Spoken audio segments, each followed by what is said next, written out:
Hi hello friends, welcome back to my YouTube channel. ಸ್ನೇಹಿತರೆ, ಇವತ್ತಿನ video ನೋಡ್ತಾ ಹೋದರೆ sixth standard textbook science ಆಗಿರುತ್ತೆ, ಚಾಪ್ಟರ್ 2. ಸೊ ಟಿ ಇ ಟಿಗೆ use ಆಗ್ತಕ್ಕಂಥ ಒಂದು ಕಂಟೆಂಟು ಸ್ನೇಹಿತರೆ, ಜೀವ ಜಗತ್ತಿನಲ್ಲಿ ವೈವಿಧ್ಯತೆ ಅಧ್ಯಾಯ 2 ನೋಡ್ತಾ ಹೋಗೋಣ. ಸೊ ಇದೆಲ್ಲ ಸ್ನೇಹಿತರೆ ಕೊಟ್ಟಿರ್ತಕ್ಕಂಥ ಒಂದು ಪೀಠಿಕೆಯನ್ನು ಕೊಟ್ಟಿದ್ದಾರೆ. ಸೊ ಪೀಠಿಕೆಯನ್ನು ಬಿಟ್ಟು ನಾನು ಮೇನ್ ಪಾಯಿಂಟ್ಸ್ಗೆ ಹೋಗ್ತೀನಿ. ಇದೆಲ್ಲ ಒಂದು ಪೀಠಿಕೆ ಮಕ್ಕಳಿಗೆ ಅರ್ಥ ಮಾಡಿಸೋದಕ್ಕೋಸ್ಕರ ಕೊಟ್ಟಿರ್ತಕ್ಕಂಥ ಒಂದು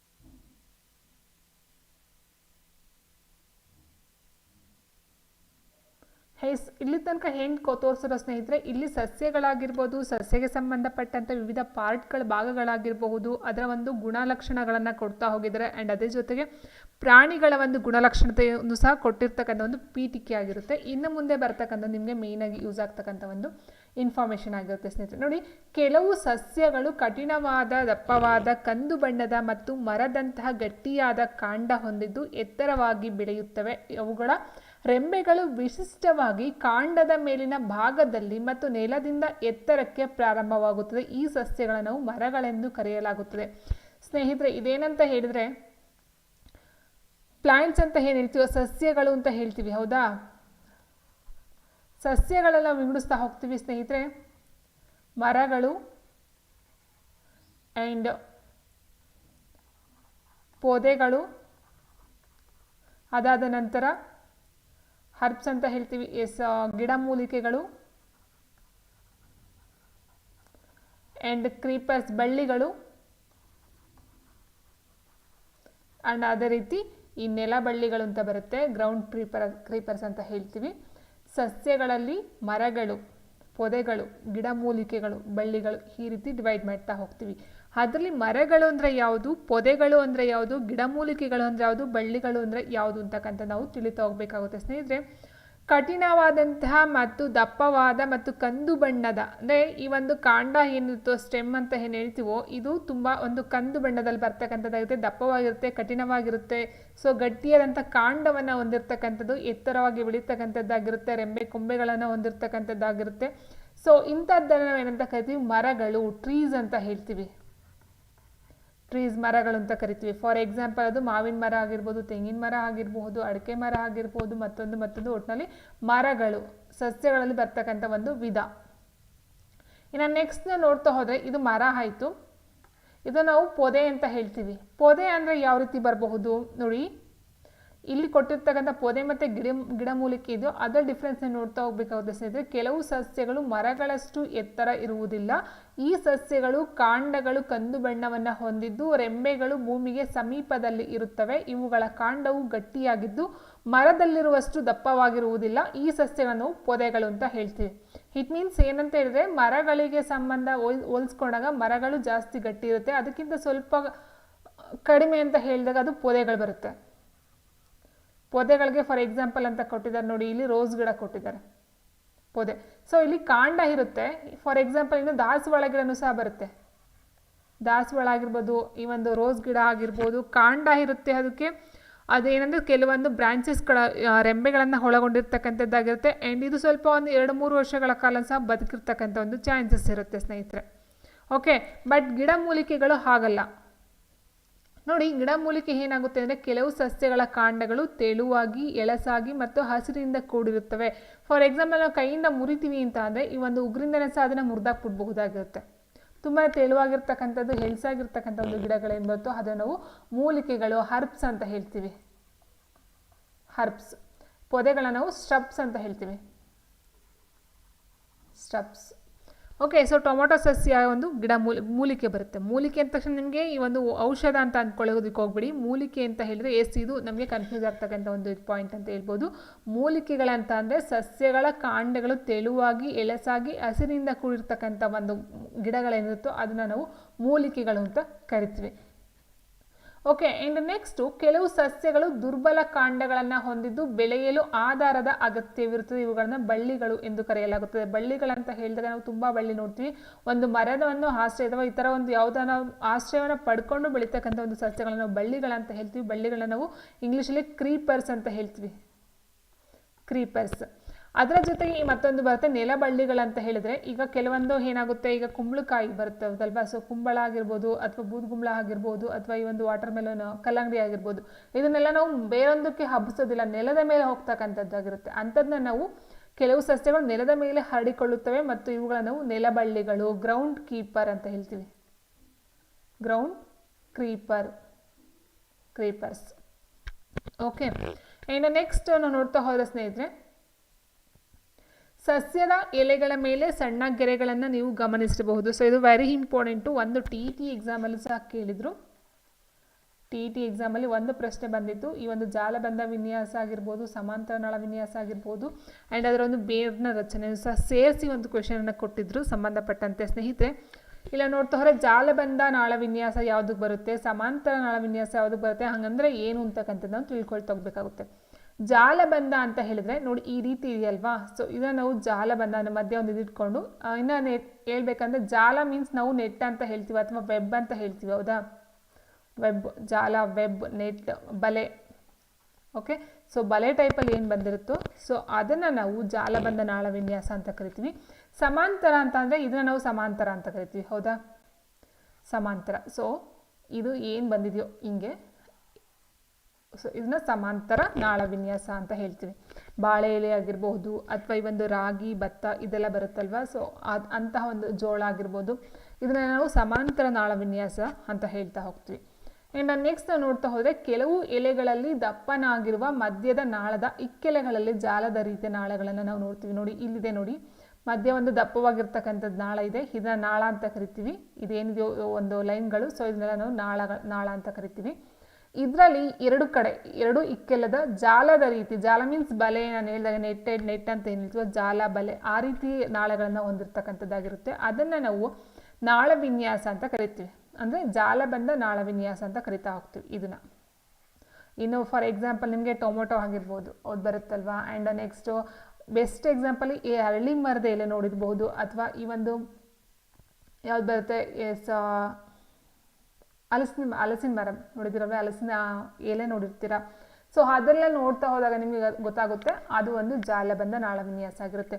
ಇನ್ನು ಈ ಒಂದು ಸಮಾಂತರ ಅಂತ ಹೇಳಿದಾಗ ಸ್ನೇಹಿತರೆ ನೋಡಿ, ಕೆಲವು ಎಲೆಗಳಲ್ಲಿ ನಾಳಗಳು ಸಮಾಂತರವಾಗಿ ಇರುವುದನ್ನು ನೀವು ಗಮನಿಸಬಹುದು. ಅಂತಹ ಒಂದು ವಿನ್ಯಾಸವನ್ನು ನಾವು ಸಮಾಂತರ ನಾಳ ವಿನ್ಯಾಸ ಅಂತ ಕರಿತೀವಿ. ಉದಾಹರಣೆಗೆ ಹುಲ್ಲು, ಬಾಳೆ ಗಿಡದ ಎಲೆಗಳು ಸಮಾಂತರ ನಾಳ ವಿನ್ಯಾಸವನ್ನು ಪ್ರದರ್ಶಿಸುತ್ತವೆ.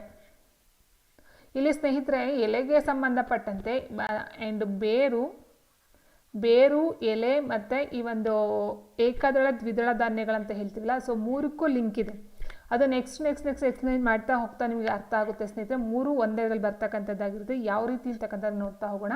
ಈಗ ಅರ್ಥ ಆಯ್ತು ಅಂತ ಅಂದ್ಕೊಳ್ತೀನಿ. ಜಾಲಬಂಧ ಅಂತ ಹೇಳಿದ್ರೆ ಈ ಒಂದು ಮಧ್ಯದ ಒಂದು ನಾಳ ಇರುತ್ತೆ ದಪ್ಪದಾಗಿ, ಆ ಕಡೆ ಈ ಕಡೆ ಎರಡು ಇಕ್ಕೆಲಗಳಲ್ಲಿ ನಾವು ನೋಡ್ತಾ ಹೋಗ್ತೀವಿ. ಇಟ್ ಮೀನ್ಸ್ ಅದು ಜಾಲದ ರೂಪದಲ್ಲಿ ಇರ್ತಕ್ಕಂಥದ್ದಾಗಿರುತ್ತೆ. ಬಟ್ ಇದು ಸಮಾಂತರವಾಗಿ ಇರ್ತಕ್ಕಂಥದ್ದು. ಸಮಾಂತರ ನೋಡಿ, ಇದಕ್ಕೂ ಸಮಾಂತರ ಇದೆ ನೋಡಿ, ಇಲ್ಲಿದೆಯಲ್ವಾ ನೋಡಿ, ಇದು ಸಮಾಂತರ ಇದೆ ಹಿಂಗೆ ಹೌದಾ. ಸಮಾಂತರ ನಾಳ ವಿನ್ಯಾಸ. ಅದು ಬಾಳೆ ಎಲೆ ಆಗಿರ್ಬೋದು, ಹುಲ್ಲು, ಆಲ್ಮೋಸ್ಟ್ ಏಕಾದಳ ಸಸ್ಯಗಳೇನು ಬರ್ತೋ ಅದೆಲ್ಲ ಸಮಾಂತರ ನಾಳ ವಿನ್ಯಾಸವನ್ನು ಹೊಂದಿರತಕ್ಕಂಥದ್ದಾಗಿರುತ್ತೆ. ಆ್ಯಂಡ್ ನೆಕ್ಸ್ಟು ಎಲೆಗಳಲ್ಲಿನ ನಾಳ ವಿನ್ಯಾಸದ ಆಧಾರದ ಮೇಲೆ ಸಸ್ಯಗಳನ್ನು ಗುಂಪುಗೂಡಿಸಬಹುದೆಂದು ನೀವು ಆಲೋಚಿಸುವಿರಾ ಅಂತ ಕೊಟ್ಟಿದ್ದಾರೆ. ಎಲೆಗಳಲ್ಲಿರ್ತಕ್ಕಂಥ ನಾಳ ವಿನ್ಯಾಸ ಏನು ನೋಡಿದ್ವಿ, ಈಗ ಜಾಲಬಂಧ ಏನು ನೋಡಿದ್ವಿ ಮತ್ತು ಸಮಾಂತರ ಏನು ನೋಡಿದ್ವಿ, ಅದರ ಆಧಾರದ ಮೇಲೆ ನಾವು ಗುಂಪುಗಳನ್ನಾಗಿ ವಿಂಗಡಿಸಬಹುದು ಅಂತ ನೋಡಿದ್ವಿ. ಯಾಕಂತಂದರೆ ನಾವು ಸಸ್ಯಗಳ ಬೇರುಗಳನ್ನ ಅನ್ವೇಷಿಸಲು ಪ್ರಯತ್ನಿಸೋಣ. ಈಗ ಫಸ್ಟ್ ನಾವೇನು ಮಾಡಿದ್ವಿ, ಎಲೆಗಳನ್ನು ನೋಡಿದ್ವಿ. ಈಗ ನೆಕ್ಸ್ಟು ಬೇರುಗಳನ್ನು ಕೊಡ್ತಾರೆ ಸ್ನೇಹಿತರೆ. ಬೇರೆ ಏನು ಬರುತ್ತೆ, ತಾಯಿ ಬೇರು, ತಂತು ಬೇರು ಅಂತ ಏನು ಬರುತ್ತೋ ಅದನ್ನ ನೋಡ್ತಾ ಹೋಗೋಣ. ಸಸ್ಯದ ಬೇರುಗಳನ್ನು ನೋಡ್ತಾ ಹೋದಾಗ ಇದೇನಿದೆಯೋ ಇದನ್ನು ನಾವು ತಾಯಿ ಬೇರು ಅಂತ ಕರಿತೀವಿ. ಇಟ್ ಮೀನ್ಸ್ ಒಂದು ದಪ್ಪನಾಗಿರುತ್ತೆ, ಅದರಲ್ಲಿ ಸಿಂಗಲ್ ಹೋಗಿರುತ್ತೆ. ಬಟ್ ತಂತು ಬೇರು ಅಂತಕ್ಕಂಥದ್ದು ಎಲ್ಲ ಈ ರೀತಿ ಗೊಂಚಲಾಗಿ ಇರ್ತಕ್ಕಂಥದ್ದಾಗಿರುತ್ತೆ. ಓಕೆ, ತಾಯಿ ಬೇರು. ಸೊ ಒಂದು ಅರ್ಥ ಮಾಡ್ಕೊಳ್ಳಿ, ತಾಯಿ ಬೇರು ಅಂತ ಹೇಳಿದಾಗ ನೋಡಿ, ತಾಯಿಗೆ ಒಂದು ಮಕ್ಕಳಿರ್ತಾರೆ ಹೌದಾ, ಎಷ್ಟೋ ಜನ ಮಕ್ಕಳಿರ್ತಾರೆ. ಅದರಲ್ಲಿ 1 2 3 ಅಂತ ಹಾಕ್ಕೊಳ್ಳೋಣ. ಇದನ್ನು ನಾವು ತಾಯಿ ಅಂತ ಅಂದ್ಕೊಂಡ್ರೆ, ಇದನ್ನು ನಾವು ಮಕ್ಕಳು ಅಂತ ಅಂದ್ಕೊಂಡ್ರೆ ನಮಗೆಲ್ಲ ಅರ್ಥ ಆಗ್ಬಿಡುತ್ತೆ, ಅದು ತಾಯಿ ಬೇರು. ಇದೆಲ್ಲ ಫುಲ್ ಒಂದೇ ಥರ ಇದೆ, ಇಲ್ಲಿ ತಾಯಿ ಇಲ್ಲ, ಬರೀ ಮಕ್ಳುಗಳು ಮಾತ್ರನೇ ಇದ್ದಾರೆ, ತಂತಿ ಥರ. ಇಟ್ ಮೀನ್ಸ್ ಅದನ್ನ ತಂತಿ ಅಂತಲೇ ಅಂದ್ಕೊಳ್ಬಹುದು ನೀವು, ಎಲ್ಲ ಒಂದೇ ಸಮ ತಂತಿಗಳು. ಅದೊಂದು ಮೈಂಡ್ಗೆ ಬರ್ತಕ್ಕಂಥ ತಾಯಿ ಬೇರೆ ತಂತಿ ಬೇರೆಗೆ ಕೆಲವೊಂದು ಡಿಫ್ರೆನ್ಸ್ ಗೊತ್ತಾಗದೇ ಇರೋರಿಗೆ ಹೇಳ್ತಕ್ಕಂಥದ್ದು ಸ್ನೇಹಿತರೆ, ಇದೊಂದು ಕೋಡ್ ವರ್ಡ್ ಅಂತ. ಸೊ ತಾಯಿ ಅಂತಕ್ಕಂಥದ್ದು ಮೇಯ್ನಾಗಿ ಕಂಡು ಬರುತ್ತೆ, ಅದೊಂದು ದಪ್ಪದಾಗಿರುತ್ತೆ, ಮಿಕ್ಕದಂತಕ್ಕಂಥದ್ದು ಮಕ್ಕಳಂತ ಅಂದ್ಕೊಳ್ಬಹುದು. ಇದೆಲ್ಲ ಸೇಮ್ ಇರುತ್ತೆ, ತಾಯಿ ಬೇರೆ ಥರ ಏನು ದಪ್ಪದಾಗಿರಲ್ಲ, ಎಲ್ಲ ಒಂದು ತಂತಿಗಳ ಥರ ಒಂದು ಸಣ್ಣ ಸಣ್ಣ ಸಣ್ಣ ಸಣ್ಣಗಿರ್ತಕ್ಕಂಥದ್ದು, ಅದನ್ನು ತಂತು ಬೇರು ವ್ಯವಸ್ಥೆ ಅಂತ ಕರಿತೀವಿ. ನೋಡ್ತಾ ಹೋಗೋಣ. ಸಸ್ಯದ ಬೇರುಗಳು ಒಂದು ಮುಖ್ಯ ಬೇರನ್ನು ಹೊಂದಿರುತ್ತದೆ ಮತ್ತು ಅದರಿಂದ ಕವಲೊಡೆದು ಸಣ್ಣ ಬೇರುಗಳು ಹುಟ್ಟಿರುತ್ತವೆ. ಸೊ ಮುಖ್ಯ ಬೇರು ಅಂತದ್ರಲ್ಲಿ ತಾಯಿ ಅಂತ ಅಂದ್ಕೊಳ್ಳಿ, ಕವಲೊಡೆದ ಸಣ್ಣ ಬೇರುಗಳು ಅಂತ ಅದರಲ್ಲಿ ಮಕ್ಕಳುಗಳಂತ ಅಂದ್ಕೊಂಡ್ರಲ್ಲಿ ತಾಯಿ ಬೇರು ಅಂತ ಅರ್ಥ ಆಗ್ಬಿಡುತ್ತೆ ನಮಗೆ. ಏನೋ ಒಂದು ಟ್ರಿಕ್ ಅಂತ ಹೇಳ್ಬಹುದು ಸ್ನೇಹಿತರೆ. ತಾಯಿ ಬೇರನ್ನು ಹೊಂದಿರುವ ಸಸ್ಯಕ್ಕೆ ಇನ್ನೊಂದು ಉದಾಹರಣೆ ಅಂದರೆ ಅದು ದಾಸವಾಳ ಸಸ್ಯ ಆಗಿರುತ್ತೆ. ಆ್ಯಂಡ್ ನೆಕ್ಸ್ಟು ಸಸ್ಯ ಸಾಮಾನ್ಯ ಹುಲ್ಲು ಕಾಂಡದ ಬುಡದಿಂದ ಒಂದೇ ಗಾತ್ರದ ತೆಳುವಾದ ಬೇರುಗಳನ್ನು ಗೊಂಚಲಾಗಿ ಬೆಳೆಯುತ್ತವೆ. ಇದನ್ನು ನಾವು ತಂತು ಬೇರು ಅಂತೀವಿ. ಇಲ್ಲಿ ಯಾವುದೇ ಒಂದು ದಪ್ಪ ಸಣ್ಣ ಅಂತಕ್ಕಂಥದ್ದೆಲ್ಲ ಎಲ್ಲ ಟೋಟಲ್ ಆಗಿ ಒಂದೇ ಥರ ಬಂದ್ಬಿಡುತ್ತೆ. ಸೊ ಅದನ್ನು ನಾವು ತಂತು ಬೇರು ಅಂತ ಹೇಳ್ತೀವಿ. ಇನ್ನು ಬೇಕು ನಿಮಗೆ ಎಕ್ಸಾಂಪಲ್ಸ್ ಇನ್ನು ಏನಂತ ಹೇಳೋ ಸ್ನೇಹಿತರೆ, ನಾನು ಹೇಳಿದಾಗೆ ಎಲೆಗಳು, ಬೇರುಗಳು ಮತ್ತು ಅದರ ಒಂದು ಏನಂತ ಕಾಳುಗಳೇನಿರುತ್ತೋ ಅದು ಮೂರನ್ನು ತೊಗೊಂಡು ಅರ್ಥ ಮಾಡ್ಕೊಂಡಾಗ ನಿಮಗೆ ನೀಟಾಗಿ ಅರ್ಥ ಆಗ್ಬಿಡುತ್ತೆ. ಇದು ಒಂದು ಆಯಿತಾ. ಈಗ ನಾವು ಎಲೆ ನೋಡಿದ್ವಿ, ಬೇರು ನೋಡಿದ್ವಿ, ಇನ್ನು ನೆಕ್ಸ್ಟ್ ನಾವು ನೋಡ್ತಾ ಹೋಗೋಣ ಸ್ನೇಹಿತರೆ.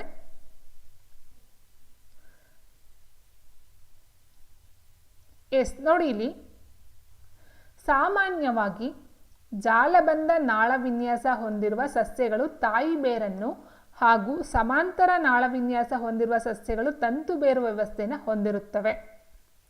ಎಕ್ಸಾಂಪಲ್ ಕೊಟ್ಟಿದ್ದಾರೆ, ಕಡಲೆ ಜಾಲಬಂಧ ನಾಳವಿನ್ಯಾಸವನ್ನು ಹೊಂದಿರುವ ಎಲೆ ಮತ್ತು ತಾಯಿ ಬೇರನ್ನು ಹೊಂದಿರುವ ಸಸ್ಯಕ್ಕೆ ಒಂದು ಉದಾಹರಣೆ. ನನಗೇನು ಹೇಳ್ದೋ ನಿಮಗೆ, ಜಾಲಬಂಧ ಬರುತ್ತಲ್ವಾ, ಸೊ ಜಾಲಬಂಧ ಪ್ಲಸ್ ತಾಯಿ ಬೇರು ಅರ್ಥ ಮಾಡ್ಕೊಳ್ಳಿ. ಜಾಲಬಂಧ ಪ್ಲಸ್ ತಾಯಿ ಬೇರು, ಸಮಾಂತರ ನಾಳವಿನ್ಯಾಸ ಪ್ಲಸ್ ತಂತು ಬೇರು, ಇದೆರಡನ್ನ ನೆನಪಲ್ಲಿ ಇಟ್ಕೊಳ್ಳಿ, ಮುಂದೆ ಹೇಳ್ತೀನಿ ಏನಕ್ಕೆ ಅಂತ. ಆ್ಯಂಡ್ ನೆಕ್ಸ್ಟ್ ಕಡಲೆ ಅಂತ ಹೇಳಿದರೆ, ಓಕೆ ನಿಮಗೆ ಇನ್ನೂ ಅದು ಅರ್ಥ ಆಗಿಲ್ಲ ಅಂದ್ಕೊಳ್ತೀನಿ, ನೆಕ್ಸ್ಟ್ ಅರ್ಥ ಮಾಡಿಸ್ತೀನಿ ನೋಡಿ. ಈಗ ದ್ವಿದಳ ಬೀಜ, ಕಡಲೆ ಅಂತಕ್ಕಂಥದ್ದು ದ್ವಿದಳ ಬೀಜ, ಜೋಳ ಅಂತಕ್ಕಂಥದ್ದು ಏಕದಳ ಬೀಜ. ಹೌದಾ? ನೋಡಿ, ಕಡಲೆ ಬೀಜ 2 ಭಾಗಗಳಾಗಿ ಒಡೆಯುವುದನ್ನು ನಾವು ಗಮನಿಸ್ತೀವಿ. ಪ್ರತಿಯೊಂದು ಭಾಗವನ್ನು ಬೀಜದಳ ಅಂತ ಕರಿತೀವಿ. ಬೀಜದಲ್ಲಿ 2 ಬೀಜದಳವನ್ನು ಹೊಂದಿರ್ತದೆ, ಇದೊಂದು ಮತ್ತು ಇದೊಂದು 2. ಇಂಥ ಸಸ್ಯಗಳನ್ನು ದ್ವಿದಳ ಸಸ್ಯಗಳು ಅಂತ ಸಹ ಕರಿತೀವಿ.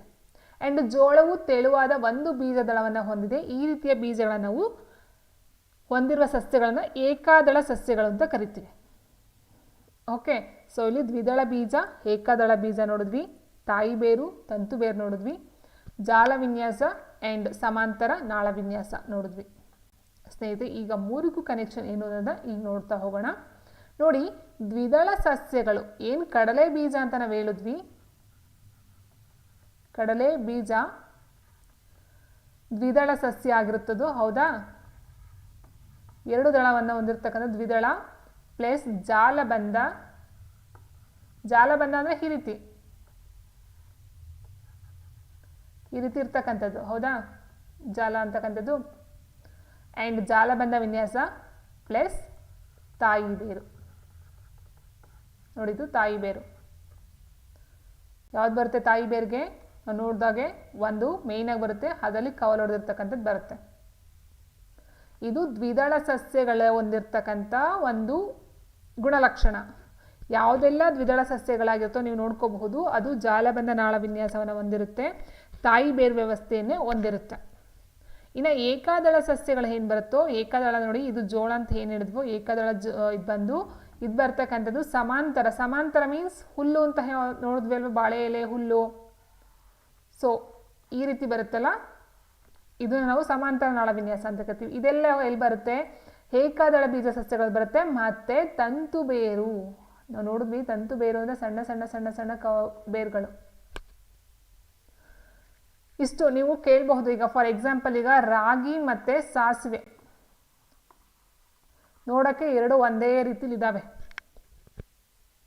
ನೀವು ನೋಡಬಹುದು ಸಾಸಿವೆ ಎಲೆನೇ ಬೇರೆ ಇರುತ್ತೆ, ರಾಗಿ ಎಲೆನೇ ಬೇರೆ ಇರುತ್ತೆ. ರಾಗಿ ಎಲೆ ಯಾವ ರೀತಿ ಇರುತ್ತೆ ಅಂತ ಹೇಳಿದ್ರೆ ಸಮಾಂತರ, ಹೌದಾ, ಈ ಬಾಳೆ ಎಲೆ ಟೈಪಲ್ಲಿ ಬರುತ್ತೆ, ಹುಲ್ಲುನ್ ಟೈಪಲ್ಲಿ. ಬಟ್ ಸಾಸಿವೆ ಎಲೆ ಏನಿರುತ್ತೆ ಇದು ಬರ್ತಕ್ಕಂಥದ್ದು ಜಾಲಬಂಧ. ಜಾಲಬಂಧ ಎಲೆ ರೀತಿಲಿ ಜಾಲಬಂಧದಲ್ಲಿ ಬರ್ತಕ್ಕಂಥದ್ದಾಗಿರುತ್ತೆ. ಅದನ್ನ ನೀವು ಅರ್ಥ ಮಾಡಿಕೊಂಡಾಗ ಸ್ನೇಹಿತರೆ ಇದು ದ್ವಿದಳ ಅಂತ ಗೊತ್ತಾಗುತ್ತೆ. ದ್ವಿದಳ ಸಾಸಿವೆ ಬಂದು ದ್ವಿದಳ. ನಾವು ಅದನ್ನು ಪಪ್ ಮಾಡಿ ನೋಡೋದಕ್ಕೆ ನಮಗೆ ಗೊತ್ತಾಗಲಿಲ್ಲ ಅಂದ ಪಕ್ಷದಲ್ಲಿ ಈ ಒಂದು ಟ್ರಿಕ್ಗಳು ನಮ್ಗೆ ಯೂಸ್ ಆಗ್ತಾ ಹೋಗುತ್ತೆ. ಸಾಸಿವೆ ಅಂತಕ್ಕಂಥದ್ದು ತಾಯಿ ಬೇರನ್ನ ಹೊಂದಿರುತ್ತೆ, ಜಾಲಬಂಧ ನಾಳವಿನ್ಯಾಸ ಎಲೆಯನ್ನು ಹೊಂದಿರುತ್ತೆ, ಅದು ದ್ವಿದಳ ಸಸ್ಯ ಆಗಿರುತ್ತೆ. ನಿಮಗೆ ಇದರಲ್ಲಿ ಯಾವುದೋ ಒಂದು ನಿಮಗೆ ಫ್ಲ್ಯಾಶ್ ಆದರೂ ಸಹ ಟೋಟಲಾಗಿ 3 ನೀವು ಐಡೆಂಟಿಫಿಕೇಶನ್ ತೊಗೊಳ್ಬಹುದು. ರಾಗಿ ಅಂತಕ್ಕಂಥದ್ದು ಸಮಾಂತರ ನಾಳವಿನ್ಯಾಸದ ಎಲೆಯನ್ನು ಹೊಂದಿರುತ್ತೆ ಆ್ಯಂಡ್ ತಂತು ಬೇರನ್ನು ಹೊಂದಿರತಕ್ಕಂಥದ್ದಾಗಿರುತ್ತೆ, ತಂತು ಬೇರು ಪ್ಲಸ್ ಏಕಾದಳ. ಓಕೆ ಸ್ನೇಹಿತರೆ, ಸೊ ಇದು ರಾಗಿ ಮತ್ತು ಸಾಸಿವೆ ಮಾತ್ರ ಅಲ್ಲ, ಆಲ್ಮೋಸ್ಟ್ ಎಲ್ಲದಕ್ಕೂ ಸಹ ನೀವು ಯೂಸ್ ಆಗ್ತಕ್ಕಂಥದ್ದು ಈ ಒಂದು ಟ್ರಿಕ್ ಆಗಿರುತ್ತೆ. ಈ ಮೂರಲ್ಲಿ ನಿಮ್ಗೆ ಯಾವುದೋ ಒಂದು ಆನ್ಸರ್ಸ್ ಗೊತ್ತಾದ್ರೂ ಸಹ ಆ ಒಂದು ಬೇಸಿಸ್ ಮೇಲೆ ನೀವು ಆನ್ಸರ್ನ ಫೈಂಡ್ ಔಟ್ ಮಾಡಬಹುದು. ಆ್ಯಂಡ್ ನೆಕ್ಸ್ಟ್ ನೋಡ್ತಾ ಹೋದರೆ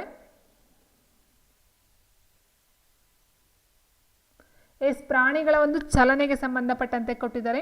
ಇರುವೆ ಕಾಲುಗಳ ಸಹಾಯದಿಂದ ನಡೆಯುತ್ತೆ, ಮೇಕೆ ಕಾಲುಗಳು, ಪಾರಿವಾಳ ರೆಕ್ಕೆಗಳ ಮೂಲಕ ಹಾರುತ್ತೆ, ನೊಣ ಕಾಲುಗಳು ಮತ್ತು ರೆಕ್ಕೆಗಳ ಮೂಲಕ ಹೋಗ್ತಕ್ಕಂಥದ್ದು, ಆ್ಯಂಡ್ ಮೀನು ಈಜು ರೆಕ್ಕೆ. ಸ್ನೇಹಿತರೆ ಇದಕ್ಕೆ ಸಂಬಂಧಪಟ್ಟಂತೆ ನೀವು ಕಲೆಕ್ಟ್ ಮಾಡಿರ್ತಕ್ಕಂಥದ್ದು ಯಾವುದು ಅಂತ ಹೇಳಿದ್ರೆ ಇದು ಬರುತ್ತೆ. ಯಾವುದು ಈ ಒಂದು ಕಷಾಂಗ ಆಗಿರ್ಬೋದು, ಲೋಮಾಂಗ ಆಗಿರ್ಬೋದು, ಮತ್ತು ನಿತ್ಯಪಾದ ಆಗಿರ್ಬೋದು, ಅಮೀಬಾ, ಹೈಡ್ರಾ, ಪ್ಯಾರಾಮಿಸಿಮ್ ಇವೆಲ್ಲ ಸಹ ನೀವು ಕಲೆಕ್ಟ್ ಮಾಡಬೇಕು. ಯಾಕಂದರೆ ಈ ಒಂದು ಇನ್ಫಾರ್ಮೇಷನ್ ಇಲ್ಲಿ ಮಿಸ್ ಮಾಡ್ತಾ ಇದ್ದೀನಿ, ಬಿಕಾಸ್ ನಾನು ಆಲ್ರೆಡಿ ಅದಕ್ಕೆ ಸಂಬಂಧಪಟ್ಟಂಥ ಒಂದು ವಿಡಿಯೋನ ಅಪ್ಲೋಡ್ ಮಾಡಿದ್ದೀನಿ. ಸೊ ಪದೇ ಪದೇ ಅದನ್ನು ಮಾಡೋಕ್ಕೆ ಸಾಧ್ಯ ಆಗೋದಿಲ್ಲ.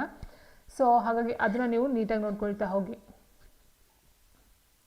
ಆ್ಯಂಡ್ ನೆಕ್ಸ್ಟ್ ಇಲ್ಲೊಂದು ಇನ್ಫಾರ್ಮೇಷನ್ ಇದೆ. ಜಾನಕಿ ಅಮ್ಮಾಳ್ ಅಂತಕ್ಕಂಥವ್ರು, ಇವರು ಭಾರತೀಯ ಸಸ್ಯಶಾಸ್ತ್ರಜ್ಞರಾಗಿದ್ದು ಭಾರತದ ಸಸ್ಯ ಜೀವ ವೈವಿಧ್ಯವನ್ನು ಸಂರಕ್ಷಿಸುವ ಮತ್ತು ದಾಖಲಿಸುವ ಕಾರ್ಯಕ್ಕೆ ಅವರು ತಮ್ಮ ಜೀವನವನ್ನೇ ಮುಡುಪಾಗಿರ್ತಾರೆ.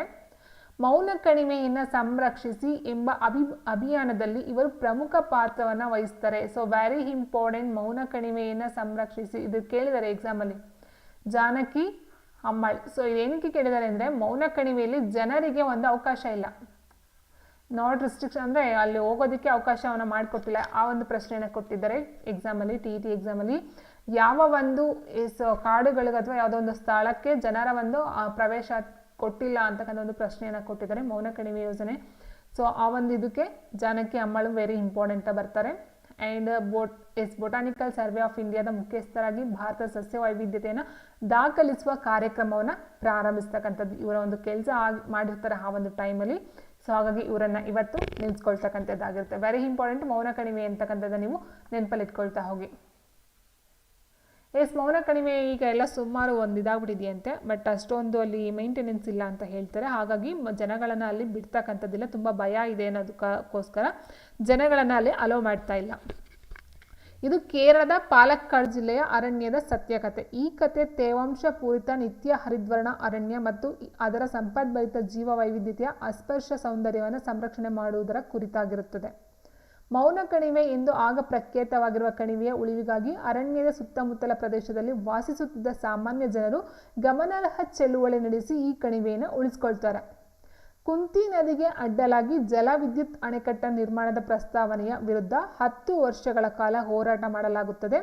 ಆ ಸಮಯದಲ್ಲಿ ಪ್ರಜೆಗಳು ವ್ಯಾಪಕ ಜಾಗೃತಿ ಕಾರ್ಯಕ್ರಮಗಳು, ಸಂಪಾದಕರಿಗೆ ಪತ್ರಗಳು, ವಾರ್ತಾಪತ್ರಿಕೆಗಳ ಲೇಖನಗಳು, ವಿಚಾರ ಸಂಕಿರಣಗಳು, ದೂರು ದಾಖಲಿಸುವುದು ಮತ್ತು ನ್ಯಾಯಾಲಯದಲ್ಲಿ ಮೇಲ್ಮನವಿ ಸಲ್ಲಿಸುವುದು ಇತ್ಯಾದಿ ಲಭ್ಯವಿರುವ ಎಲ್ಲ ಸಾಧ್ಯತೆ ವಿಧಾನಗಳನ್ನು ಬಳಸಿಕೊಂಡು ಈ ಒಂದು ಮೌನ ಕಣಿವೆಯನ್ನು ಸಂರಕ್ಷಿಸುವಲ್ಲಿ ಈ ಚಳುವಳಿ ಯಶಸ್ವಿಯಾಗುತ್ತಂತೆ. ಓಕೆ ಸ್ನೇಹಿತರೆ, ಬಟ್ ಇವಾಗ ಇಲ್ಲಿ ಜನಗಳ ಒಂದು ಅಲೋ ಇಲ್ಲ ಅಂತ ಇರ್ತಕ್ಕಂಥ ಒಂದು ಕ್ವಶನ್ ಕೊಟ್ಬಿಟ್ಟಿದ್ದಾರೆ TET. ಆ್ಯಂಡ್ ನೆಕ್ಸ್ಟ್ ವಿಭಿನ್ನ ಸ್ಥಳಗಳಲ್ಲಿನ ಸಸ್ಯಗಳು ಮತ್ತು ಪ್ರಾಣಿಗಳಿಗೆ ಸಂಬಂಧಪಟ್ಟ ನೋಡ್ತಾ ಹೋದರೆ ಸ್ನೇಹಿತರೆ, ಮೀನುಗಳು ನೀರಿನಲ್ಲಿ ವಾಸಿಸುತ್ತವೆ. ನೀರಿನಲ್ಲಿ ಈಜಲು ಅವು ದೋಣಿ ಆಕಾರ ದೇಹ ಮತ್ತು ಈಜು ರೆಕ್ಕೆಗಳನ್ನು ಒಳಗೊಂಡಿದೆ. ಇನ್ನು ಮೇಕೆಗಳು ಹುಲ್ಲುಗಾವಲು ಪ್ರದೇಶದಲ್ಲಿ ವಾಸಿಸ್ತವೆ, ಬಿಕಾಸ್ ಕಾಲುಗಳ ಸಹಾಯದಿಂದ ಅವು ಚಲಿಸ್ತವೆ ಮತ್ತು ಅದು ತಿನ್ನೋದಕ್ಕೆ ಹುಲ್ಲು ಬೇಕಾಗಿರುತ್ತೆ. ಮತ್ತೊಂದು ಏನಂತಂದರೆ ಪ್ರಾಣಿಗಳ ಗಾತ್ರ ಆಕಾರವು ಸಹ ಒಂದಕ್ಕಿಂತ ಇನ್ನೊಂದು ಭಿನ್ನವಾಗಿರುತ್ತೆ, ಹೌದಲ್ವಾ? ಸೊ ಆಕಾರ, ಗಾತ್ರ, ಕೆಲವೊಂದು ಲಕ್ಷಣಗಳು ಸಹ ಚೇಂಜಸ್ ಇರುತ್ತೆ. ವೆರಿ ಇಂಪಾರ್ಟೆಂಟ್ ಇಲ್ಲಿದೆ ಕ್ವಶನ್ಸ್ಗಳು ಸ್ನೇಹಿತರೆ, ಇದನ್ನು ನೋಟ್ ಮಾಡ್ಕೊಳ್ತಾ ಹೋಗಿ. ವಿವಿಧ ಪ್ರದೇಶದಲ್ಲಿ ಕಂಡುಬರ್ತಕ್ಕಂಥ ಕೆಲವೊಂದು ಸಸ್ಯವರ್ಗಗಳನ್ನ ಕೊಟ್ಟಿದ್ದಾರೆ. ಸೊ ಇದನ್ನ ಕೇಳ್ತಕ್ಕಂಥ ಪ್ರಶ್ನೆ ಯಾವ ರೀತಿ ಬರಬಹುದು ಅಂತ ಹೇಳಿದ್ರೆ, ಮಾಂಸಲ ಕಾಂಡವಿರೋ ಪಾಪಸ್ ಕಳ್ಳಿ ಎಲ್ಲಿ ಕಂಡು ಬರ್ತದೆ, ಅದೊಂದು ಆವಾಸ ಸ್ಥಾನ ಯಾವುದು ಅಂತ ಕೇಳಬಹುದು ಸ್ನೇಹಿತರೆ. ಮರಳುಗಾಡಲ್ಲಿ ಕಂಡು ಬರ್ತಕ್ಕಂಥ ಇದು ಪಾಪಸ್ ಕಳ್ಳಿ ಅಂತಕ್ಕಂಥದ್ದು. ಆ್ಯಂಡ್ ಮಾಂಸಲ ಕಾಂಡ ಅಂತ ಕೊಟ್ಟಿದ್ದಾರಲ್ಲ, ಇದು ಒಂದು ಇಂಪಾರ್ಟೆಂಟ್ ಆಗಿರುತ್ತೆ ನೋಡಿ. ಇಲ್ಲಿದೆ, ರಾಜಸ್ಥಾನದ ಮರಳುಗಾಡಿನಲ್ಲಿ ತಾನು ಗಮನಿಸಿದ ಮಾಂಸಲ ಖಂಡವನ್ನು ಹೊಂದಿರುವ ಪಾಪಸ್ ಕಳ್ಳಿ ಗಿಡವನ್ನು ಜ್ಞಾಪಿಸಿಕೊಳ್ತಾನೆ. ಯಾರು ಜ್ಞಾಪಿಸ್ಕೊಳ್ಳಿ ಸ್ನೇಹಿತರೆ, ನಮಗೆ ಬೇಕಾಗಿರ್ತಕ್ಕಂಥ ಇನ್ಫಾರ್ಮೇಷನ್ ಅಂತ ಹೇಳಿದ್ರೆ, ರಾಜಸ್ಥಾನದ ಮರಳುಗಾಡಲ್ಲಿ ಕಂಡು ಬರ್ತಕ್ಕಂಥ ಒಂದು ಗಿಡ, ಪ್ಲಾಂಟ್, ಮರ ಅಥವಾ ಒಟ್ಟಿನಲ್ಲಿ ಒಂದು ಗಿಡ ಅಂತ ಅನ್ಕೊಳ್ಳೋಣ. ಮಾಂಸಲ ಖಂಡವನ್ನು ಹೊಂದಿರುವ ಪಾಪಸ್ ಕಳ್ಳಿ ಎಲ್ಲಿ ಕಂಡು ಬರ್ತದೆ ಅಥವಾ ಅದು ಒಂದು ಆವಾಸ ಸ್ಥಾನ ಯಾವುದು ಕೇಳ್ತಾರೆ ಈ ರೀತಿ ಪ್ರಶ್ನೆಗಳು. ಸೊ ಅದು ರಾಜಸ್ಥಾನ ಮರಳುಗಾಡಾಗಿರ್ಬೋದು, ಪರ್ವತ ಪ್ರದೇಶ ಅಂತ ಕೊಡ್ಬೋದು ಆಪ್ಷನ್ಸ್ಗಳಲ್ಲಿ, ಅಥವಾ ಹುಲ್ಲುಗಾವಲು ಪ್ರದೇಶ ಅಂತ ಕೊಡ್ಬೋದು, ಅಥವಾ ಟಂಡ್ರ ಪ್ರದೇಶ, ಯಾವುದಾದ್ರೂ ಕೊಡಬಹುದು. ಬಟ್ ಆನ್ಸರ್ ನಮ್ಗೆ ಗೊತ್ತಿರಬೇಕು. ಈ ಒಂದು ಮಾಂಸಲ ಕಾಂಡವನ್ನು ಹೊಂದಿರುವಂಥ ಪಾಪಸ್ ಕಳ್ಳಿ ಗಿಡ ರಾಜಸ್ಥಾನದ ಮರಳುಗಾಡಿನಲ್ಲಿ ಕಂಡು ಬರ್ತಕ್ಕಂಥದ್ದಾಗಿರುತ್ತೆ. ಅದರ ಒಂದು ಆವಾಸ ಸ್ಥಾನ ಅಂತ ಹೇಳ್ತೀವಿ. ಮತ್ತು ಹಿಮಾಚಲ ಪ್ರದೇಶದ ಹಿಮಾಲಯ ಪರ್ವತಗಳಲ್ಲಿ ದೇವನಾರು ಮರಗಳನ್ನು ನೋಡುತ್ತಾರೆ. ವೆರಿ ಇಂಪಾರ್ಟೆಂಟ್ ನೋಡಿ, ಪಾಪಸ್ ಕಳ್ಳಿ ವೆರಿ ಇಂಪಾರ್ಟೆಂಟು, ದೇವದಾರು ಇಂಪಾರ್ಟೆಂಟು. ಎಲ್ಲಿ ಕಂಡು ಬರ್ತಕ್ಕಂಥದ್ದು, ಹಿಮಾಚಲ ಪ್ರದೇಶದ ಹಿಮಾಲಯ ಪರ್ವತಗಳಲ್ಲಿ ದೇವದಾರು ಮರಗಳನ್ನು ಕಂಡು ಬರ್ತಕ್ಕಂಥದ್ದಾಗಿರುತ್ತೆ. ಈ ಮರಗಳು ಶಂಕುವಿನ ಆಕಾರದಲ್ಲಿವೆ ಮತ್ತು ನಮ್ಯವಾದ ಮತ್ತು ಇಳಿಜಾರಾದ ರೆಂಬೆಗಳನ್ನು ಹೊಂದಿವೆ. ಸೊ ಇಲ್ಲ ಲಕ್ಷಣ ಸಹ ಕೇಳ್ತಾರೆ, ಯಾವುದರ ಒಂದು ಲಕ್ಷಣ, ಆಪ್ಷನ್ಸ್ಗಳು ಹೇಳಿಕೆಗಳನ್ನ ಕೊಡ್ತಾರೆ. ದೇವದಾರು ಮರಗಳ ಒಂದು ಲಕ್ಷಣಗಳು: ಶಂಕುವಿನ ಆಕಾರ, ನಮ್ಯವಾದ ಗಿಡ ಮತ್ತು ಇಳಿಜಾರದ ರೆಂಬೆಗಳನ್ನು ಹೊಂದಿರತಕ್ಕಂಥದ್ದು. ಯಾಕೆ ಹೇಳಿ, ಅಲ್ಲಿ ಹಿಮ ಜಾಸ್ತಿ ಇರುತ್ತಲ್ವಾ, ಸೊ ಅದು ನೀರೆಲ್ಲ ಕೆಳಗಡೆ ಸೋರ್ತಕ್ಕಂಥದ್ದಾಗಿರುತ್ತೆ. ಆ್ಯಂಡ್ ನೆಕ್ಸ್ಟ್ ನೋಡ್ತಾ ಹೋದ ಸ್ನೇಹಿತರೆ, ಮರಳುಗಾಡಿನಲ್ಲಿ ನೀರಿನ ಲಭ್ಯತೆ ಬಹಳ ಕಡಿಮೆ ಇರುತ್ತದೆ. ಮರಳುಗಾಡಿನಲ್ಲಿ ವಿಶೇಷವಾಗಿ ಹಗಲು ತುಂಬ ಬಿಸಿಯಾಗಿದ್ದು ರಾತ್ರಿಯು ತೀವ್ರ ಚಳಿಯಿಂದ ಕೂಡಿರುತ್ತದೆ. ಆದುದರಿಂದ ಆ ಪ್ರದೇಶಗಳಲ್ಲಿ ಹಗಲಿನ ಸುಡು ಬಿಸಿಲು ಮತ್ತು ರಾತ್ರಿಯ ತೀವ್ರ ಚಳಿಯ ಪರಿಸ್ಥಿತಿಗಳನ್ನು ಸಹಿಸಿ ಬದುಕುಳಿಯುವ ಸಸ್ಯಗಳು ಮತ್ತು ಪ್ರಾಣಿಗಳನ್ನು ನಾವು ನೋಡ್ತಾ ಹೋಗ್ತೀವಿ. ಸೊ ಅದರಲ್ಲಿ ಈ ಒಂದು ಮಾಂಸಲ ಖಂಡನ ಹೊಂದಿರತಕ್ಕಂಥ ಒಂದು ಪಾಂಪಸ್ಕಳ್ಳಿ ಅಂತ ಏನಿರೋದು ಅದು ಸಹ ಒಂದಾಗಿರುತ್ತೆ. ಆ್ಯಂಡ್ ನೆಕ್ಸ್ಟು ಇನ್ನೊಂದು ನೋಡಿದ್ವಿ ಈಗ ಆಲ್ರೆಡಿ, ತೀವ್ರ ಚಳಿಯ ಪರ್ವತ ಪ್ರದೇಶಗಳಲ್ಲಿ ಯಾವ್ದು ಕಂಡು ಬರುತ್ತೆ, ದೇವದಾರು ಮರಗಳು ಕಂಡು ಬರುತ್ತೆ. ಇಲ್ಲಿ ಯಾಕೆ ಕಂಡು ಬರುತ್ತೆ ಅಂತ ಹೇಳಿದ್ರೆ, ಇಂತಹ ಪರಿಸ್ಥಿತಿ ಅಂದರೆ ಹಿಮಪಾತಗಳೇನಿರುತ್ತೋ ಅಂತಹ ಪರಿಸ್ಥಿತಿಯಲ್ಲಿ ಬದುಕುಳಿಯುವ ಕೆಲವು ಸಸ್ಯಗಳು ಹಿಮವು ಸುಲಭವಾಗಿ ಜಾರುವಂತೆ. ನಾನು ಆಲ್ರೆಡಿ ಹೇಳಿದಾಗೆ ಶಂಕುವಿನ ಆಕಾರ ಏನಕ್ಕಿರುತ್ತೆ, ಇಳಿಜಾರು ರೆಂಬೆಗಳನ್ನು ಯಾಕಿರುತ್ತೆ ಅಂತ ಹೇಳಿದ್ರೆ, ಈ ಒಂದು ಹಿಮಪಾತ ಏನಿದೆ ಇದು ಜಾರುವಂತೆ ಮಾಡ್ತಕ್ಕಂಥ ಒಂದು ಸಾಮರ್ಥ್ಯವನ್ನು ಪಡ್ಕೊಂಡಿರುತ್ತೆ. ಹಾಗಾಗಿ ದೇವದಾರು ಮರ ಇರ್ತಕ್ಕಂಥ ಒಂದು ಆಕಾರ ಆ ರೀತಿ ಕಂಡು ಬರುತ್ತೆ. ಇನ್ನು ನೆಕ್ಸ್ಟ್ ನೋಡ್ತಾ ಹೋದರೆ, ರಾಜಸ್ಥಾನದ ಉಷ್ಣ ಮರಳುಗಾಡಿನ ಒಂಟೆ ಮತ್ತು ಲಡಾಖ್ ಚಳಿಯ ಮರಳುಗಾಡಿನ ಒಂಟೆ. ಸೊ ಇದು ಮರಳುಗಾಡು ಮತ್ತು ಚಳಿಗೆ ಸಂಬಂಧಪಟ್ಟಂತೆ ಇರ್ತಕ್ಕಂಥದ್ದು. ರಾಜಸ್ಥಾನದ ಒಂಟೆ ಇದು ರಾಜಸ್ಥಾನದಲ್ಲಿ ಕಂಡು ಬರುತ್ತೆ. ಆ್ಯಂಡ್ ಲಡಾಖ್ನ ಒಂಟೆ ಏನಿದೆಯೋ ಇದು ಚಳಿಯಲ್ಲಿ ಕಂಡು ಬರ್ತಕ್ಕಂಥದ್ದು. ಉಷ್ಣ ಮರಳುಗಾಡು ಆ್ಯಂಡ್ ಚಳಿಯ ಮರಳುಗಾಡು ಎರಡಕ್ಕೂ ಸಹ ಡಿಫ್ರೆನ್ಸ್ ಇದೆ ನೋಡಿ. ಇದು ರಾಜಸ್ಥಾನದ ಒಂದು ಒಂಟೆ, ಇದು ಲಡಾಖ್ನ ಒಂದು ಒಂಟೆ. ಉಷ್ಣ ಮರಳುಗಾಡಿನಲ್ಲಿರುವ ಒಂಟೆ ಅಗಲವಾದ ಗೊರಸುಗಳನ್ನು, ಇದು ಅಗಲವಾದ ಗೊರಸುಗಳುಳ್ಳ ನೀಳವಾದ ಕಾಲುಗಳನ್ನು ಹೊಂದಿದೆ. ಸೊ ವೆರಿ ಇಂಪಾರ್ಟೆಂಟ್ ಸ್ನೇಹಿತರೆ, ಮರಳುಗಾಡಲ್ಲಿ ಈ ಒಂಟೆ ಜಾಸ್ತಿ ಕಂಡು ಬರಲು ಕಾರಣವೇನಂತ ಕೇಳ್ಬೋದು ನೋಡಿ. ಇದು ಒಂದು ರೀಸನ್ ಆಗಿರುತ್ತೆ. ಅಗಲವಾದ ಗೊರಸುಗಳುಳ್ಳ ನೀಳವಾದ ಕಾಲುಗಳನ್ನು ಹೊಂದಿರತಕ್ಕಂಥದ್ದು ಒಂದು ಲಕ್ಷಣ ಆಗಿರುತ್ತೆ. ನೀಳವಾದ ಕಾಲುಗಳು ಮತ್ತು ಅಗಲವಾದ ಗೊರಸುಗಳು ಈ ಒಂಟೆಗಳಿಗೆ ಮರುಭೂಮಿಯ ಮರಳಿನಲ್ಲಿ ಹೂತು ಹೋಗದಂತೆ ನಡೆಯಲು ಸಹಾಯ ಮಾಡುತ್ತವೆ. Very important. ಆ್ಯಂಡ್ ಇನ್ನೊಂದೆಡೆ ಚಳಿಯ ಮರುಭೂಮಿಲಿ ಒಂಟೆಗಳ ಕಾಲುಗಳು ಉಷ್ಣ ಮರುಭೂಮಿಯಲ್ಲ ಒಂಟೆಗಳ ಕಾಲುಗಳಿಗಿಂತ ಚಿಕ್ಕದಾಗಿರುತ್ತಂತೆ. ಡಿಫ್ರೆನ್ಸ್ ಕೇಳಬಹುದು, ಚಿಕ್ಕದಾಗಿರುತ್ತೆ. ಈ ಚಿಕ್ಕ ಕಾಲುಗಳು ಪರ್ವತ ಪ್ರದೇಶದಲ್ಲಿ ಸುಲಭವಾಗಿ ನಡೆಯಲು ಅನುಕೂಲ ಮಾಡಿಕೊಡುತ್ತವೆ. ನೆಕ್ಸ್ಟ್, ಮರುಭೂಮಿಯಲ್ಲಿ ಸುಲಭವಾಗಿ ಆಹಾರವನ್ನು ದೊರೆಯುವುದಿಲ್ಲ. ಒಂಟೆಗಳು ಅವುಗಳ ಡುಬ್ಬದಲ್ಲಿ ಆಹಾರವನ್ನು ಶೇಖರಣೆಯನ್ನು ಮಾಡ್ಕೊಂಡಿರ್ತವೆ. ಉಷ್ಣ ಮರುಭೂಮಿಯಲ್ಲಿರುವ ಒಂಟೆಗಳಲ್ಲಿ ಒಂದು ಡುಬ್ಬವಿದ್ದು ಆಹಾರದ ಕೊರತೆಯ ಸಮಯದಲ್ಲಿ ಬದುಕುಳಿಯಲು ಅದನ್ನು ಸಹಾಯ ಮಾಡ್ಕೊಳ್ತಕ್ಕಂಥದ್ದಾಗಿರುತ್ತೆ. ಇನ್ನು ಶೀತ ಪ್ರದೇಶದ ಮರುಭೂಮಿಯಲ್ಲಿರುವ ಒಂಟೆಗಳು 2 ಡುಬ್ಬಗಳನ್ನು ಹೊಂದಿರುತ್ತಂತೆ ನೋಡಿ.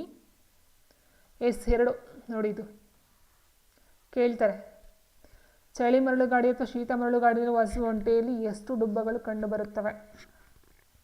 ಹೌದಾ, ಈ ಥರ ಪ್ರಶ್ನೆ ಸಹ ಬರಬಹುದು. ಓಕೆ, 2 ಡುಬ್ಬಗಳು ಕಂಡು ಬರ್ತಕ್ಕಂಥದ್ದು ಆಗಿರುತ್ತೆ.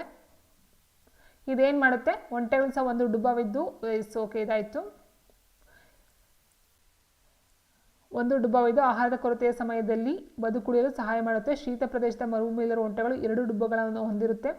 ಈ 2 ಡುಬ್ಬಗಳು ಚಳಿಗಾಲದ ಕೊನೆಯಲ್ಲಿ ಗಾತ್ರದಲ್ಲಿ ಕ್ಷೀಣಿಸುತ್ತವೆ. ಯಾಕಂದರೆ ಅದು ಊಟ ಏನು ಸಿಗಲ್ವೋ ಅಂಥ ಟೈಮಲ್ಲಿ ಅದನ್ನು ಯೂಸ್ ಮಾಡ್ಕೊಳ್ತಲ್ಲ, ಹಾಗಾಗಿ ಅದು ಕ್ಷೀಣಿಸ್ತಾ ಹೋಗುತ್ತೆ. ಯಾಕಂದರೆ ಶೀತ ಮರುಭೂಮಿಯಲ್ಲಿ ಆಹಾರ ಲಭ್ಯವಿರುವುದಿಲ್ಲ ಮತ್ತು ಅವುಗಳು ಡುಬ್ಬದಲ್ಲಿ ಶೇಖರಿಸಿರುವ ಆಹಾರವನ್ನು ಬಳಸ್ಕೊಳ್ತವೆ.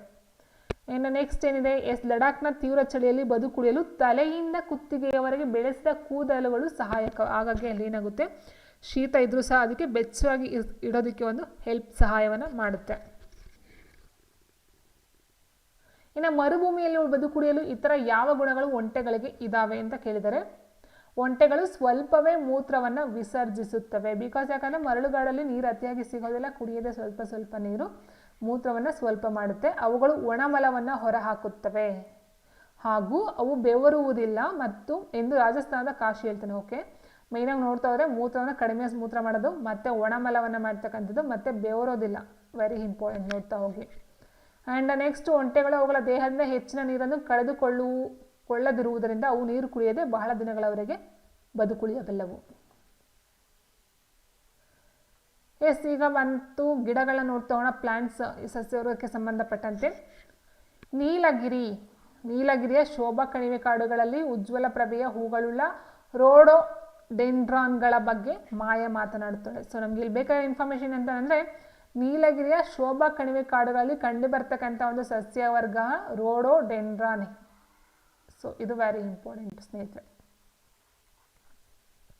ಈ ಒಂದು ರೋಡೋಡೆಂಡ್ರಾನ್ ಸಸ್ಯಗಳು ಪರ್ವತಗಳ ಮೇಲಿನ ಭಾರಿ ಗಾಳಿಯಿಂದ ಬದುಕುಳಿಯಲು ಕಡಿಮೆ ಎತ್ತರ ಹಾಗೂ ಚಿಕ್ಕ ಎಲೆಗಳನ್ನು ಹೊಂದಿರುತ್ತವೆ. ಆದಾಗ್ಯೂ ಎತ್ತರದ ರೋಡೋಡೆಂಡ್ರಾನ್ಗಳನ್ನು ಹತ್ತಿರದ ಪರ್ವತಗಳಲ್ಲಿ ನೋಡಿರಬಹುದಾಗಿರುತ್ತೆ ಎಂದು ಸಿಕ್ಕಿಂ ಪೇಮಾ ಉಲ್ಲೇಖಿಸಿದಳು.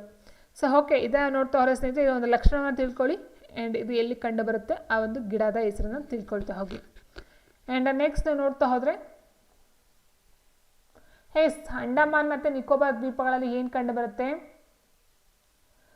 ಸಾಗರದಲ್ಲಿ ವರ್ಣಮಯ ಮೀನುಗಳು ಮತ್ತು ಬೃಹದಾಕಾರದ ತಿಮಿಂಗಿಲಗಳನ್ನು ಅವನು ನೋಡಿದ್ದನು. ಮೀನಿನ ದೋಣಿ ಆಕಾರದ ದೇಹ ಅವುಗಳಿಗೆ ನೀರಿನಲ್ಲಿ ಸುಲಭವಾಗಿ ಈಜುವಂತೆ ಮಾಡುತ್ತದೆ. ಸೊ ಇಲ್ಲಿ ಬರ್ತಕ್ಕಂಥದ್ದು ಅಂಡಮಾನ್ ಮತ್ತು ನಿಕೋಬಾರಲ್ಲಿ ಕಂಡು ಬರ್ತಕ್ಕಂಥದ್ದು ತಿಮಿಂಗಿಲಗಳು.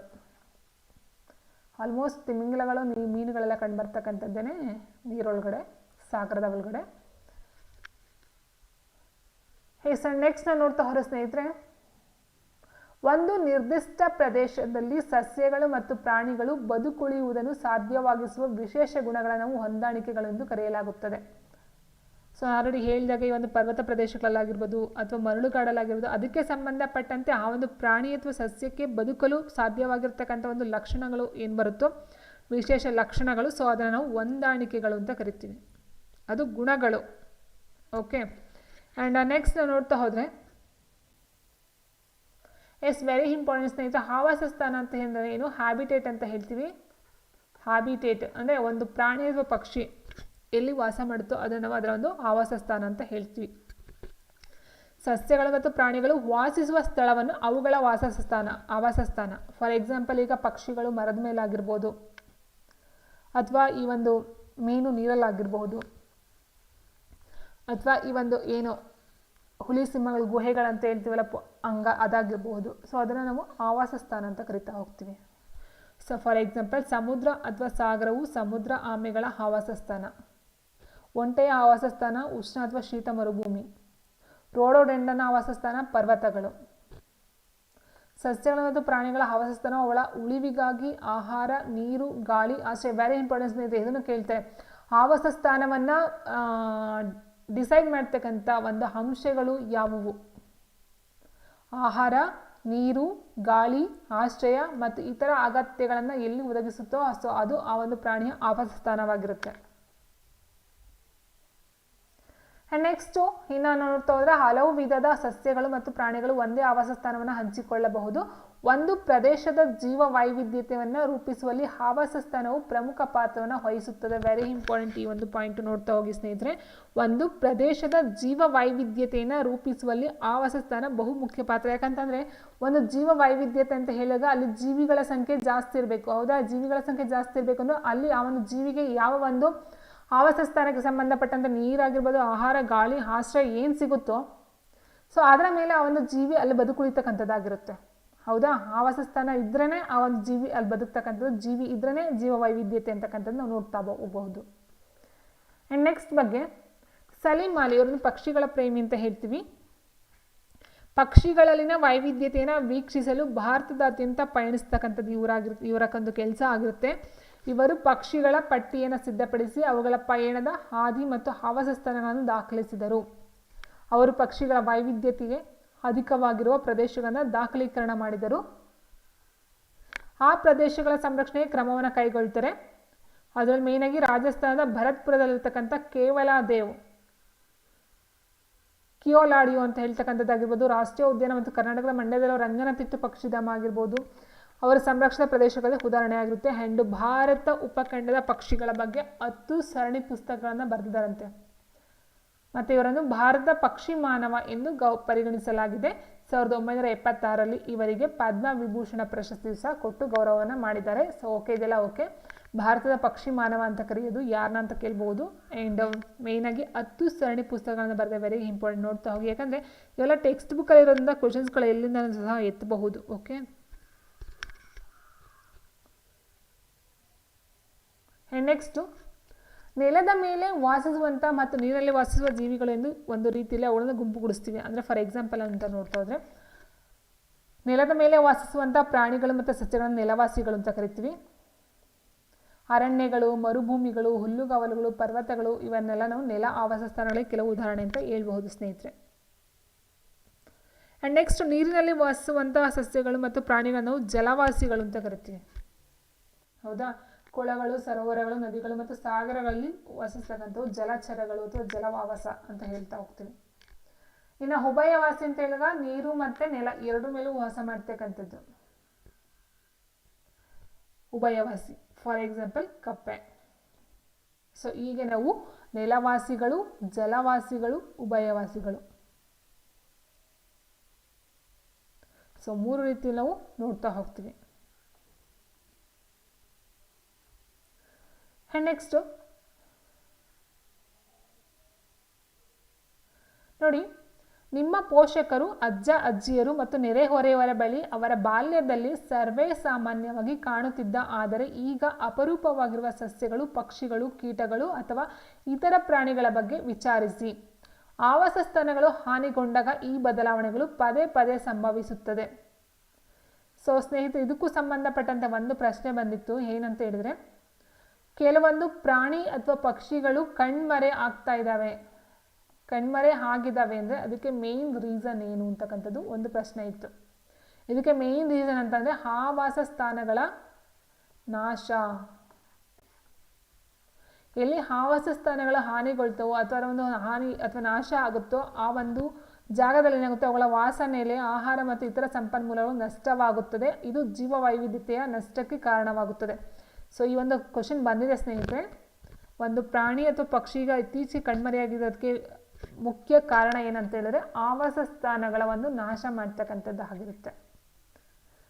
ಓಕೆ. ಇನ್ನು ನೆಕ್ಸ್ಟ್ ನೋಡ್ತಾ ಹೋದರೆ ಬಂಗಾಳದ ಹುಲಿ, ಚಿರತೆ ಮತ್ತು ಹೆಬ್ಬಕ್ಕಗಳ ಸಂಖ್ಯೆ ಭಾರತದಲ್ಲಿ ಮಾನವ ಚಟುವಟಿಕೆಗಳಿಂದ ಅವುಗಳ ನೈಸರ್ಗಿಕ ಆವಾಸ ಸ್ಥಾನಗಳು ನಷ್ಟವಾಗಿ ಇಳಿಕೆಯಾಗಿದೆಯಂತೆ. ಸೊ ಆವಾಸ ಸ್ಥಾನ ಅಂತ ಅಂದರೆ ಏನ ಬರುತ್ತೆ, ಅಲ್ಲಿ ಈಗ ಕಾಡುಗಳಿರ್ತವೆ, ಏನು ಮಾಡ್ತಾರೆ, ನಾಶ ಮಾಡ್ತಾರೆ. ಕೈಗಾರಿಕೆಗಳಾಗಿರ್ಬೋದು ಅಥವಾ ಮತ್ತೊಂದು ಮಗದೊಂದಕ್ಕೋಸ್ಕರ ಏನು ಮಾಡ್ತಾರೆ, ಅದನ್ನು ಕಡಿತಾರೆ, ನಾಶ ಮಾಡ್ತಾರೆ. ಸೊ ಆಗ ಏನಾಗುತ್ತೆ, ಅಲ್ಲಿರ್ತಕ್ಕಂಥ ಪ್ರಾಣಿ ಪಕ್ಷಿಗಳು ಏನು ಮಾಡ್ತವೆ, ವಲಸೆ ಹೋಗಬಹುದು ಅಥವಾ ಕೆಲವೊಂದು ಸತ್ತೇ ಹೋಗಬಹುದು ಅಲ್ಲೊಂದು ವಾತಾವರಣಕ್ಕೆ, ಅಥವಾ ಬೇರೆ ಕಡೆ ಹೋದಾಗ ಆ ಒಂದು ವಾತಾವರಣಕ್ಕೆ ಇವು ಅಡ್ಜಸ್ಟ್ ಆಗದೇ ಸತ್ತೋಗ್ಬೋದು. ಓಕೆ. ಸೊ ಇದು ನಾವು ಆವಾಸ ಸ್ಥಾನಕ್ಕೆ ಮೇನ್ ರೀಸನ್ ಅಂತ ಹೇಳ್ಬೋದು ಸ್ನೇಹಿತರೆ. ಭಾರತ ಸರ್ಕಾರವು ಜೀವ ವೈವಿಧ್ಯತೆಯನ್ನು ಸಂರಕ್ಷಿಸಲು ಹಲವು ಯೋಜನೆಗಳನ್ನು ಆರಂಭಿಸಿದೆ. ಬಂಗಾಳದ ಹುಲಿಗಳ ಸಂಖ್ಯೆ ಇಳಿಕೆಯಾಗಿದ್ದರಿಂದ 1973ರಲ್ಲಿ ಅವುಗಳ ಸಂರಕ್ಷಣೆಗಾಗಿ ಹುಲಿ ಯೋಜನೆಯನ್ನು ಸಹ ಜಾರಿಗೆ ತಂತು. ಮತ್ತು ಚೀತಾ ಸಂತತಿಯನ್ನು ಮರುಸ್ಥಾಪಿಸಲು 2022ರಲ್ಲಿ ಚೀತಾ ಪುನರ್ವಸತಿ ಯೋಜನೆಯನ್ನು ಜಾರಿಗೆ ತಂತು. ಸೊ ವೆರಿ ಇಂಪಾರ್ಟೆಂಟ್, ನೋಡ್ತಾ ಹೋಗಿ. 1973 ಹುಲಿ ಯೋಜನೆ, 2022 ಚೀತಾ ಸಂತತಿಗೋಸ್ಕರ ಚೀತಾ ಪುನರ್ವಸತಿ ಯೋಜನೆ ಜಾರಿಗೆ ಬಂದಿರತಕ್ಕಂಥದ್ದಾಗಿದೆ. ಅದೇ ರೀತಿಯಾಗಿ ಮಹಾರಾಷ್ಟ್ರ, ರಾಜಸ್ಥಾನ, ಗುಜರಾತ್ಗಳನ್ನ ಹೆಬ್ಬಕ ಪಕ್ಷಿಯ ಆವಾಸ ಸ್ಥಾನವನ್ನು ರಕ್ಷಿಸಲು ಈ ಪ್ರದೇಶವನ್ನು ಸಂರಕ್ಷಿತ ಪ್ರದೇಶ ಎಂದು ಘೋಷಿಸಲಾಗಿದೆ. ವೆರಿ ಇಂಪಾರ್ಟೆಂಟ್ ಸ್ನೇಹಿತರೆ. ಮಹಾರಾಷ್ಟ್ರ, ರಾಜಸ್ಥಾನ, ಗುಜರಾತ್ ಹೆಬ್ಬಕ ಪಕ್ಷಿ ಅಂತ ನೋಡಿ, ಹೆಬ್ಬಕ ಪಕ್ಷಿಯ ಒಂದು ಆವಾಸ ಸ್ಥಾನಗಳ ಸಂರಕ್ಷಣೆಗೋಸ್ಕರ ಈ ಒಂದು ಪ್ರದೇಶವನ್ನು ಸಂರಕ್ಷಿತ ಪ್ರದೇಶ ಎಂದು ಘೋಷಣೆಯನ್ನು ಮಾಡಿದೆಯಂತೆ. ಇಲ್ಲಿ ನೋಡಿ ಹೆಬ್ಬಕ. ನೆಕ್ಸ್ಟು ಸಾಂಪ್ರದಾಯಿಕ ಅರಣ್ಯಗಳ ರಕ್ಷಣೆ, ಪವಿತ್ರ ಉಪವನಗಳಂತ ಕೊಟ್ಟಿದ್ದಾರೆ. ಅರಣ್ಯಗಳ ಅಬಾಧಿತ ಕಿರು ಪ್ರದೇಶಗಳನ್ನು ಪವಿತ್ರ ಉಪವನಗಳು ಎಂದು ಕರೆಯಲಾಗುತ್ತದೆ. ಅಂದರೆ ಇದು ತುಂಬ ದೊಡ್ಡದಾಗೆಲ್ಲ ಚಿಕ್ಕದಾಗಿರ್ತಕ್ಕಂಥ ಒಂದು ಪ್ರದೇಶಗಳು. ಅವುಗಳ ಗಾತ್ರವು ಚಿಕ್ಕದಾದ್ದರಿಂದ ದೊಡ್ಡದಾಗಿರಬಹುದು, ಚಿಕ್ಕದರಿಂದ ದೊಡ್ಡದಾಗಿರಬಹುದು. ಭಾರತದ ಎಲ್ಲೆಡೆ ಪವಿತ್ರ ಉಪವನಗಳು ಕಂಡುಬರುತ್ತವೆ. ಅವು ಹಲವಾರು ಔಷಧೀಯ ಸಸ್ಯಗಳನ್ನು ಒಳಗೊಂಡಂತೆ ವಿವಿಧ ರೀತಿಯ ಸಸ್ಯಗಳು ಮತ್ತು ಪ್ರಾಣಿಗಳ ವಾಸನೆಲೆಯಾಗಿರುತ್ತದೆ.